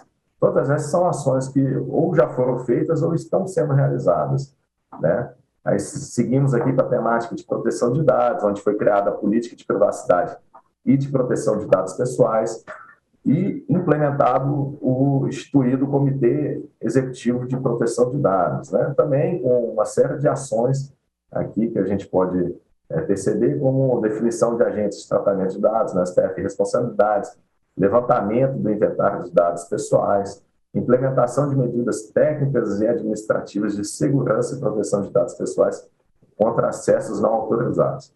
Então, dando sequência, tem a parte da segurança de informação, onde foi criada a política de segurança da informação e implantado um comitê de segurança da informação, né, com o objetivo de conferir maior garantia à conformidade no tratamento de seus ativos de informação e na gestão de dados pessoais, a fim de diminuir a probabilidade de ocorrência de ataques cibernéticos, fraudes e exposição de dados de natureza pessoal. Algumas dessas ações foram a instituição do Núcleo de Prevenção e Tratamento de Incidentes, instituição do Processo de Gestão de Incidentes de Segurança da Informação, dentre outros. E aí, dando continuidade, né, nas instâncias temáticas, temos aqui, também foi criada um comitê gestor da sustentabilidade, onde foi aprovada, né, diretrizes para a promoção da sustentabilidade, com ações envolvendo o plano de logística sustentável, alinhamento com a Política Nacional do Meio Ambiente, dentre outros. De acessibilidade, com a criação da Política de Acessibilidade e Inclusão Social das Pessoas com Deficiência no STF, e a Comissão Permanente de Acessibilidade e Inclusão Social. Também com objetivos bem definidos e práticas sendo adotadas, já foram adotadas ou estão em vias de ser E aí, por fim, né, aqui a gente vê o modelo que foi adotado pelo STF, o modelo de governança organizacional, onde desde a fala lá do diretor-geral, né, havia uma fragmentação desse assunto em diversas unidades, e aí com essa gestão, o tema foi alçado ao norte verdadeiro, né, onde a vocação constitucional e a governança com eficiência foram trabalhadas ao longo desses 2 anos, e onde a gente conseguiu produzir todos esses a gente conseguiu produzir toda essa normatização envolvendo o tema, mas mais importante que a normatização é a conscientização interna, né? O engajamento dos servidores, dos líderes. Acho que tivemos aí a contribuição da Secretaria de Gestão Estratégica e da Assessoria de Apoio Gerencial muito forte, onde houve um engajamento total das equipes para a gente conseguir alcançar esses objetivos que foram definidos no nosso planejamento estratégico, tanto da gestão quanto de longo prazo. Então, assim, para não avançar muito no horário do próximo palestrante, né, que é o Dr. Flávio, então eu encerro por aqui minha contribuição. Neste momento, convidamos para a sua palestra o Dr. Flávio Feitosa, vice-presidente da Associação Latino-Americana de Governança. O Dr. Flávio Feitosa Costa é bacharel em Ciência da Computação pela Universidade Federal de Campina Grande, com especialização em docência do ensino superior e mestre em gestão do conhecimento pela Universidade Católica de Brasília. Atua como consultor e gestor em governança, estratégia, processos e projetos. Atualmente, é coordenador de governança de TI do Conselho Nacional de Justiça, pesquisador em transformação digital da Universidade de Brasília e professor universitário do IBMEC e FGV Management. Dr. Flávio Feitosa, o senhor tem a palavra. Muito bom dia a todos. Primeiramente, gostaria de agradecer aqui ao STF por hospedar esse quinto, né, e último fórum desse ciclo de discussões sobre governança. Agradeço ao doutor Edmundo pela recepção, ao doutor Fred por nos ajudar nessa organização, estamos juntos, né, e vale a pena a gente falar um pouco sobre o objetivo, né, e por que estamos aqui. A Rede Governança Brasil, né, ela é um movimento cívico, né, voltada para promover, né, a governança no país, né, para transformar o nosso país, e ela surgiu em 2019, e desde então ela vem atuando nos diversos temas, né, mais importantes para o país. No que tange à governança, nós temos aí 28 comitês, né, que abordam especificamente temas que vão de infraestrutura até saúde, e temos, né, um comitê específico que atua com governança no sistema de justiça. E aí, quando esse comitê ele foi formado, ele começou a atuar, né, sobre governança no sistema de justiça. E aí, nesse sentido, ele criou uma série de missões, né, para efetivamente promover a governança colaborativa no sistema de justiça. E o primeiro passo que a gente deu, né, eu vou compartilhar aqui a minha tela, para a gente já ir começando a falar um pouco sobre esse histórico.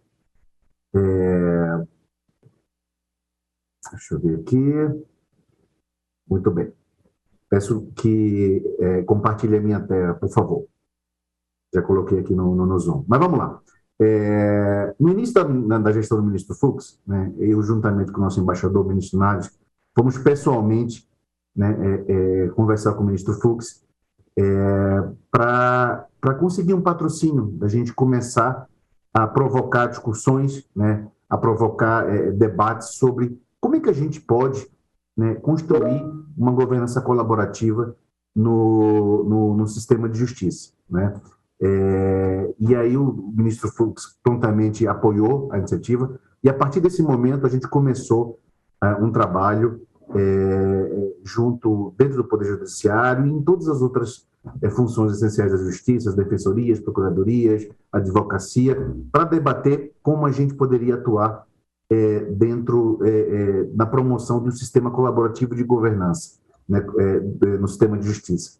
E aí, nesse sentido, a gente começou essa atuação em conjunto, e tem quase 2 anos esse trabalho, e como a gente começou efetivamente no STF, nada melhor do que a gente terminar esse primeiro ciclo, nesse 5º fórum. Foram 5 fóruns de debates, foram uma série de trabalhos, de discussões, em que hoje a gente vai vamos debater esse fechamento de ciclo. O produto desse trabalho de quase 2 anos, né, é justamente uma proposta de uma política, né, de governança colaborativa do sistema de justiça, que eu vou apresentar mais adiante para você. Então, hoje é um dia de celebração, né, de missão cumprida, né, dentro de todos os itens, aqueles que participaram, os entes do sistema de justiça, todo o Poder Judiciário, com apoio do STF, principalmente, uma série de tribunais de justiça, os outros entes do sistema de justiça, como a advocacia, a AGU, as procuradorias, defensorias, Ministério Público, enfim.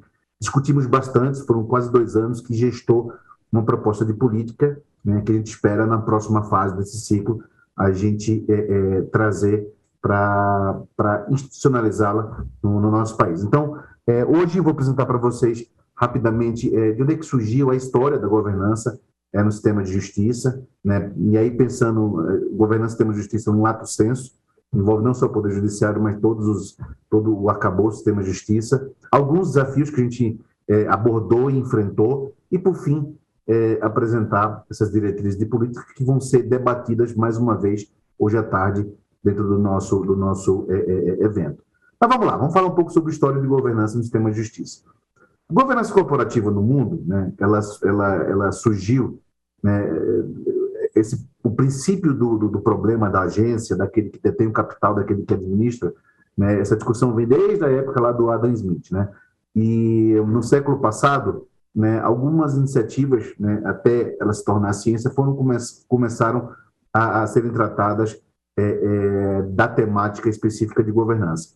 E, para vocês terem ideia, como um assunto, de certa forma, recente, né, só em 80, né, do século passado, que se criou a terminologia governança corporativa. E a gente pode dizer que o primeiro pontapé, na primeira onda da governança corporativa, ela surgiu aí no famoso relatório do Cadbury, na Inglaterra, que já abordou iniciativas, abordou recomendações sobre governança corporativa. E aí a coisa começou a evoluir. Aqui no Brasil, né, a governança corporativa chegou um pouco mais atrasado, né? A gente pode dizer que de 99 para o ano 2000 foi onde efetivamente começou-se uma discussão nesse sentido.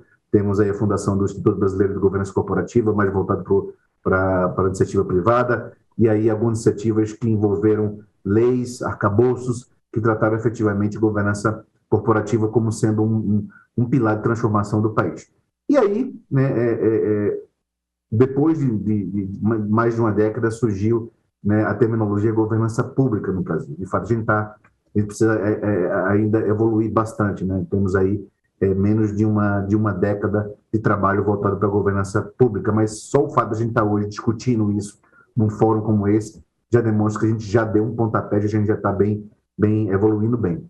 A gente pode ressaltar o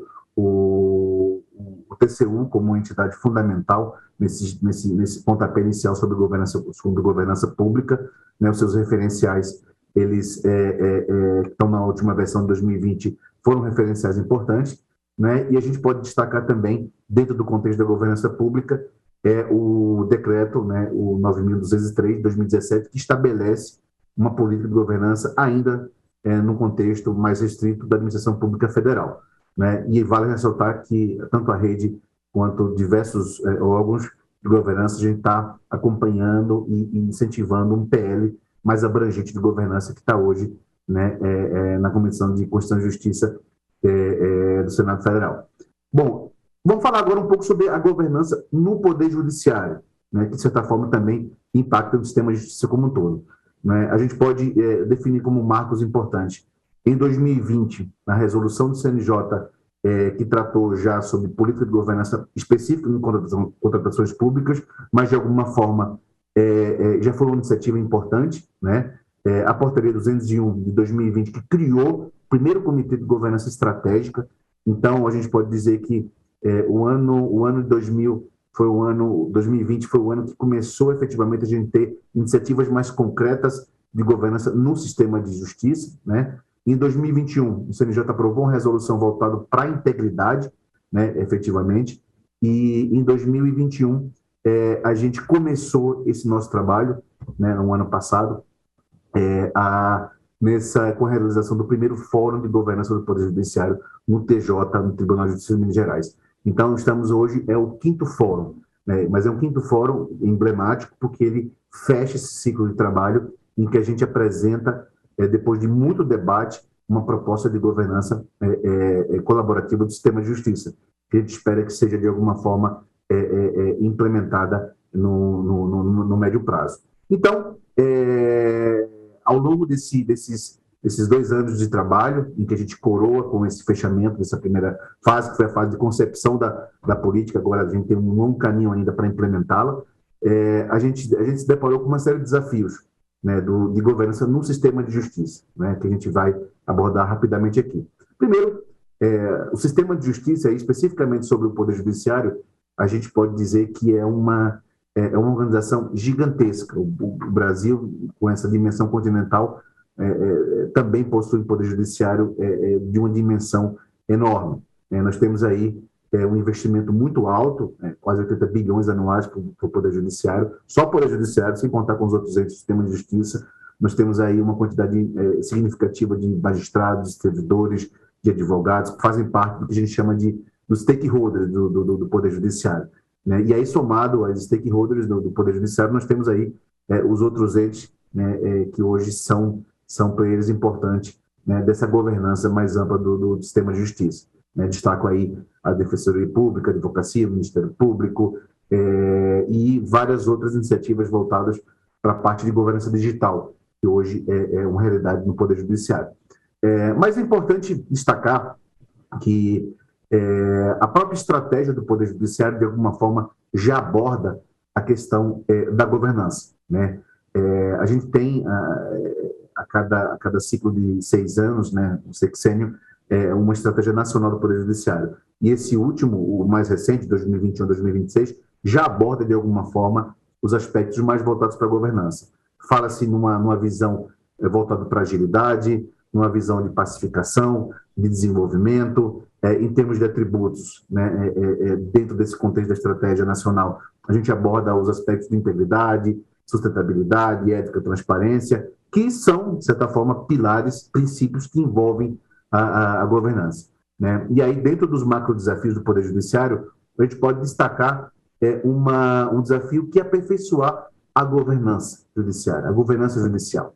Né? Então, com muita satisfação que a gente já começa a ouvir falar sobre esse desdobramento da governança institucional pública em governança judicial, ou seja, quais são os aspectos mais pontuais, mais específicos do termo governança que a gente tem que tratar na governança judicial. Né? E aí, então, essa temática de governança judicial, que começou bem recente, ela já é uma realidade. Né? A governança judicial é um desdobramento de uma governança de um sentido mais amplo, mas ela se preocupa, né, com o sistema e as organizações que compõem o sistema de justiça são administradas e dirigidas dentro dos princípios de uma governança, né, envolvendo os principais stakeholders, né, e todos os princípios que envolvem uma governança. Então, hoje, tanto academicamente quanto em termos práticos, a gente já ouve falar sobre governança. Né? O próprio exemplo aí que o Fred, o doutor Edmundo, apresentaram sobre o sistema de governança no STF, já é um exemplo, né, dessa linha nova de estudo, de trabalho voltado especificamente nessa composição da governança do sistema de justiça, que a gente pode chamar de governança judicial. E mesmo a gente estando começando agora esse modelo, esse estudo, esse trabalho de governança judicial, essa temática, de alguma forma, já é trabalhada, discutida e cobrada pela sociedade já há algum tempo, né? A gente tem ciência dos problemas que envolvem hoje a visão que a sociedade tem do Poder Judiciário, no que tange a morosidade, no que tange, inclusive, a baixa eficácia de algumas decisões. Então, nós temos aí uma grande jornada aí para reverter essas questões, né? Essa necessidade de a gente ter um sistema de justiça mais acessível, um sistema de justiça que tenha accountability, né, que tenha responsabilização pelos seus diversos atores. Então, falar hoje sobre governança judicial não é algo absolutamente novo, né? É apenas criar uma liga das diversas necessidades e enfrentamentos que envolvem a temática da governança, especificamente no contexto do sistema de justiça. Alguns pilares importantes que estão surgindo dentro desse contexto da governança judicial, a gente pode destacar a independência judicial, os princípios de como usa qualquer tipo de governança, como a accountability, como o desempenho e assim por diante, né? E aí, diante dessa leitura de que temos que tratar a governança no sistema de justiça, ainda que a gente tenha como referência os arcabouços mais amplos de governança, mas existem peculiaridades que nós precisamos de enfrentar sob o ponto de vista de governança no sistema de justiça, né? E nesse sentido, a gente vem trabalhar com alguns desafios que são muito caros para a governança judicial, né? Destaco aí a questão da diminuição da corrupção do sistema judicial, de incentivar uma independência maior judicial, de trazer a accountability para os seus principais stakeholders, né? E principalmente evoluir a acessibilidade também, sob o ponto de vista de qualidade, do sistema judicial brasileiro. Então, esses são os desafios que a gente vem enfrentando, né? Que envolve uma atuação efetiva de governança. Destaco também a questão da necessidade que a gente precisa de especializar a governança e gestão dentro do nosso corpo diretivo, tanto nas instâncias de governança quanto nas instâncias de apoio à gestão, diminuir os impactos que a gente percebe nos processos de descontinuidade de troca de gestão, né? O Poder Judiciário, diferente do Executivo, ele tem troca de gestão de 2 em 2 anos, então nós precisamos de uma estrutura de governança mais consistente para dar continuidade a esse processo, respeitando as diretrizes de cada gestão, né? E principalmente desenvolver alguns recursos estratégicos para que a gente consiga aumentar o nosso desempenho, né? E aí trago algumas pontuações de enfrentamentos desses desafios da governança judicial que mais uma vez, a gente endereçou, tratou e debateu dentro da proposta de política de governança do sistema de justiça, né? Um dos enfrentamentos importantes dessa relação de especializar, de dizer para os nossos gestores, para os nossos governantes, né, o que é fazer governança, né, dentro do sistema de governança, como foi apresentado aqui no STF, quais são os papéis de cada um, né? Nós conhecemos bastante sobre gestão, mas mesmo dentro do serviço público, falar em governança é também importante. Nós temos os mesmos princípios, os problemas de agência, as estruturas de governança, de apoio à governança. Então, esses gestores, né, essas entidades de governança dentro do sistema de justiça também precisam ser capacitados, né, no sentido de desenvolver suas competências voltadas a promover os aspectos de governança. Outros enfrentamentos importantes, aí especificamente no que tange o desenvolver os recursos estratégicos, para que a gente aumente o nosso desempenho no sistema judicial, né? A gente tem alguns enfrentamentos possíveis, como melhorar a parte de avaliação de desempenho, analisar os aspectos de tempo, de custo, de qualidade das sentenças, do processo judicial como um todo, melhoria dos processos de seleção, de promoção e desenvolvimento de competências dos nossos principais stakeholders, implementar a transformação digital, que pela pandemia demonstrou que o judiciário não parou, o sistema de justiça não parou, né? Mas foi um esforço enorme de transformação digital que a gente conseguiu manter a operação da justiça brasileira, né, sem um impacto significativo. Então, são esses enfrentamentos que denotam uma necessidade da gente ter uma governança voltada para o sistema de justiça e uma governança não somente do Poder Judiciário, mas uma governança que colabore, que integre todos os entes do sistema de justiça. E aí, nesse sentido, né, a principal questão que a gente trabalhou ao longo desses 2 anos, né, dos diversos debates, dos diversos fóruns de trabalho, foram quais são, então, né, diante desses desafios, desses enfrentamentos que envolvem os aspectos de governança do sistema de justiça, quais são as diretrizes que a gente precisa, de fato, implementar propor para que a gente tenha uma governança e aí que traga os seus principais benefícios de se implantar um sistema de governança, um sistema de justiça, né? E a partir desse momento a gente discutiu, trabalhou, debateu, construiu de maneira colaborativa, envolvemos tanto o Poder Judiciário como todos os entes do sistema de justiça, né? Nós chegamos hoje, né, nesse fórum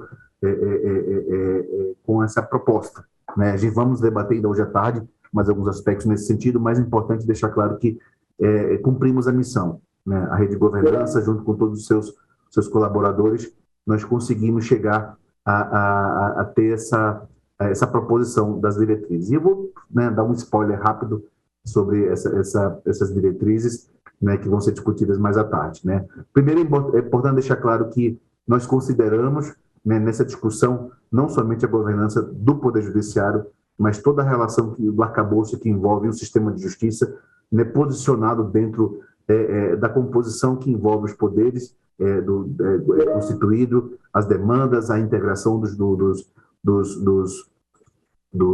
poderes, né, a relação de governança, direcionamento que envolve a União, estados e municípios, né, e até chegar no nível de resultados para a sociedade, que são o nosso principal stakeholder, efetivamente, né?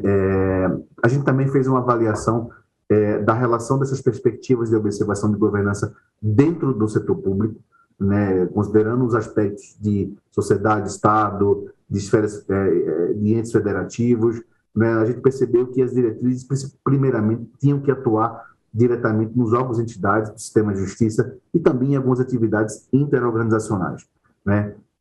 E aí a gente percebeu que são inúmeras as possibilidades que nós temos de construir soluções inovadoras para integrar esses órgãos do sistema de justiça e, de alguma forma, trazer benefício para o seu ecossistema, né? Então, a gente pode trazer o Poder Judiciário para discussão, o Ministério Público, a Advocacia, a Defensoria Pública, a Advocacia Pública, e, com isso, a gente constituir, né, uma sinergia que envolve, no final das contas, trazer para a sociedade uma melhor prestação jurisdicional, né? E aí, nesse sentido, que a gente discutiu essa política, a gente percebeu a viabilidade, propomos soluções colaborativas que a gente pode, de certa forma, melhorar toda essa governança. Então, todo esse processo, né, toda essa visão de futuro que a gente espera do sistema de justiça, da evolução do sistema de justiça, envolve efetivamente a governança, né? A gente só consegue, de fato, tratar de maneira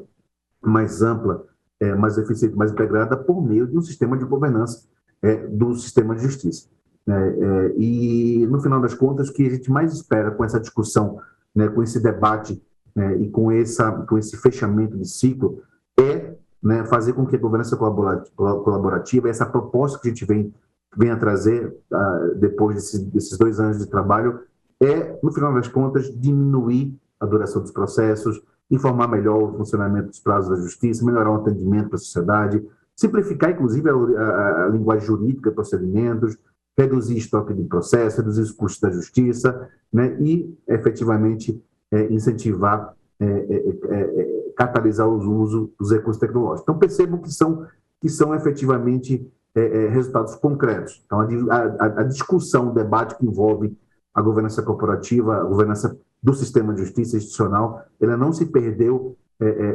dentro do contexto meramente acadêmico, né? Ela sempre visou, né, atender o seu principal stakeholder, a sociedade brasileira. Ela que, de fato, por meio dos impostos, investe, né, financeiramente, né, em todo esse arcabouço, e ela, sem dúvida, ela espera ter como retorno, né, um melhor serviço do sistema de justiça. Então, é isso que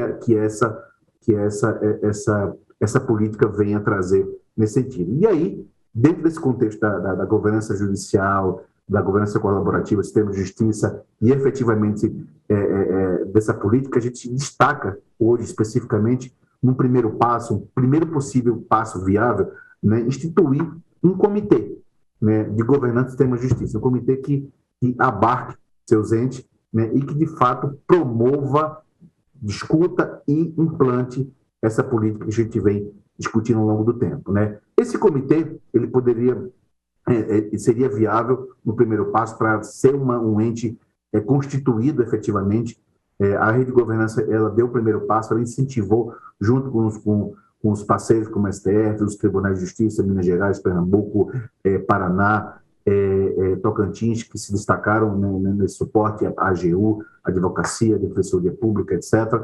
Né? A rede de governança, enquanto movimento cívico, deu essa primeira provocação, agitou o processo. Agora, para dar continuidade, seria ideal a gente ter um comitê do sistema de justiça, né, que envolvesse os órgãos do Poder Judiciário, na esfera estadual e federal, né, que envolvesse os seus principais entidades de governança institucional, como o CNJ, o próprio STF, os TRFs.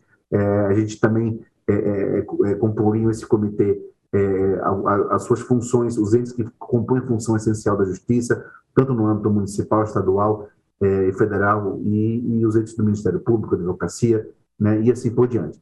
Essa missão desse Comitê do Sistema de Justiça, seria justamente um instrumento, né, da sociedade civil para propor, disseminar, né, implantar essa política de governança, essas práticas de governança, dentro de um arcabouço de colaboração sistêmico, né, para que a gente, de fato, diante desses 2 anos de trabalho, né, dessa política, faça a coisa acontecer. E então, na prática, as diretrizes que esse comitê poderia, de fato, implementar seriam essa valorização de ações que envolvam os entes do sistema de justiça, no sentido de trazer soluções colaborativas e que reduzam a litigiosidade, né, do sistema de justiça, que busquem soluções consensuais, que promovam uma ampla rede colaborativa para disseminar boas práticas, não somente dentro do Poder Judiciário, mas também todo esse arcabouço que envolve o sistema de justiça, que direcione ações que busquem resultados para a nossa sociedade, que é o nosso principal stakeholder, na construção de soluções colaborativas para enfrentar essa limitação de recursos que a gente enfrenta, né? O sistema de justiça brasileiro é muito grande, a sociedade brasileira é muito litigiosa, então a gente tem, de fato, um grande desafio de melhorar, de diminuir e trazer mais acessibilidade para o sistema de justiça, né? Esses comitês a gente poderia trabalhar tanto no âmbito nacional, com representantes da cúpula do Poder Judiciário, também da cúpula dos entes do sistema de justiça, também no nível regional, né, com representantes dos tribunais estaduais, dos TRFs, do Ministério Público, a OAB também atuando nisso aqui, também no nível estadual, com representantes que envolvem o âmbito do estadual, né, e também as procuradorias gerais da capital, dos municípios, enfim.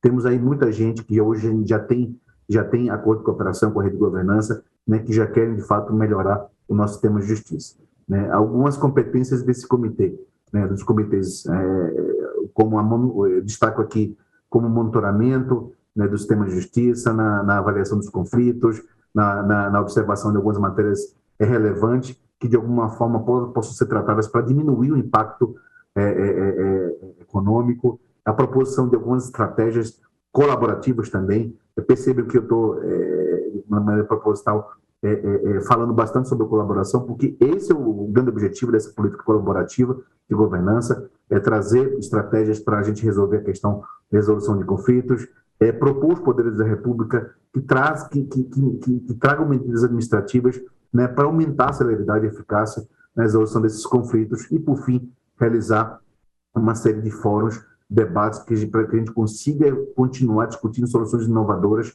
colaborativas, para resolver os conflitos, para resolver os problemas que envolvem o sistema de justiça.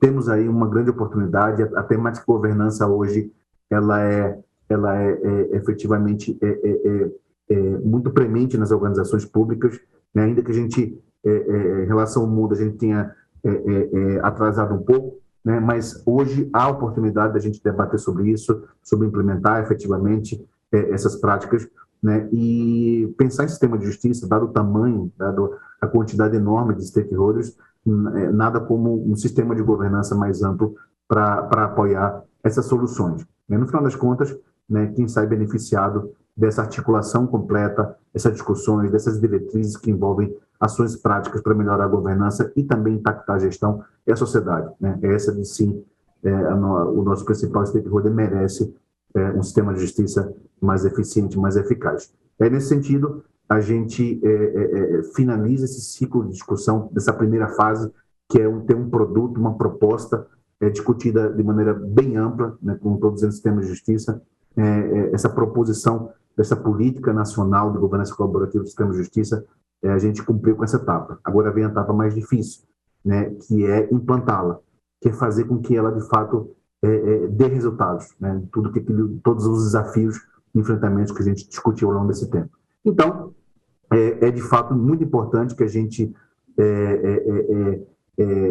recontextualize nossos problemas.